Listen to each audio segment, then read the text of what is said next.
Hello engineers, क्या आपको पता है जब कोई भी नई बिल्डिंग या स्ट्रक्चर बनाया जा रहा हो तो उस पर कौन कौन से लोड लग सकते हैं जिनको कि ध्यान में रख के उसका डिज़ाइन या ड्राइंग तैयार की जा रही हो। तो चलिए आज उसी को डिस्कस करते हैं इस वीडियो में।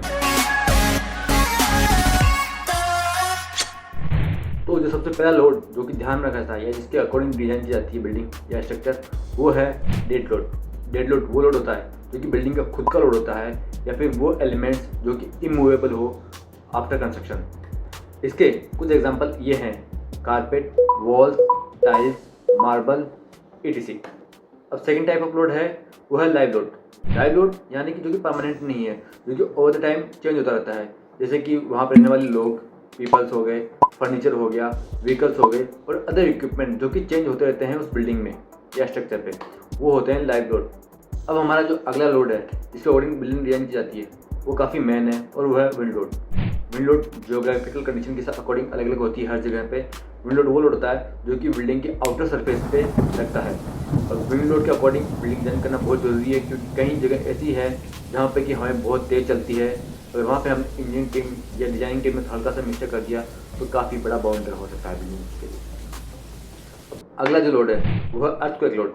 अर्थक्वेक लोड या सेस्मिक लोड बिल्डिंग डिजाइन के लिए काफ़ी इंपॉर्टेंट होता है। ये भी जियोग्राफिकल कंडीशन के हिसाब से होता है।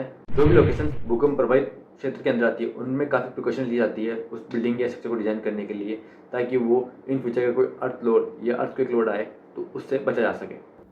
अब हमारा अगला जो लोड है जिसके अकॉर्डिंग बिल्डिंग डिजाइन की जाती है वो है अर्थ लोड। अर्थ लोड यानी कि वह लोड जो कि सराउंडिंग अर्थ या जो सराउंडिंग लैंड है उसके द्वारा जो बिल्डिंग पे लोड लग रहा है, यानी कि बिल्डिंग के सब स्ट्रक्चर पर लगता है, यानी कि फाउंडेशन और फाउंडेशन के नीचे लोड लगता है, उसको अर्थ लोड बोलते हैं। अब एक और लोड है वो है स्नो लोड। स्नो लोड उन एरिया के लिए एप्लीकेबल है जहाँ पर कि हैवी स्नोफॉल होता है, तो उन एरिया में स्नोफॉल को ध्यान रखते हुए बिल्डिंग डिजाइन की जाती है। अब फाइनली एक और लोड आता है वो होता है कंस्ट्रक्शन लोड।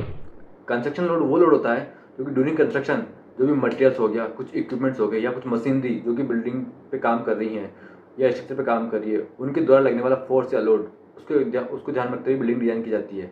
तो बस यही जो मेनली लोड होते हैं जिनको ध्यान रखते हुए बिल्डिंग या कोई भी स्ट्रक्चर डिजाइन किया जाता है। तो आई होप आपको ये चीज़ें अच्छी से समझ में आई होगी और आपको ये चीज़ें पसंद भी आई होगी।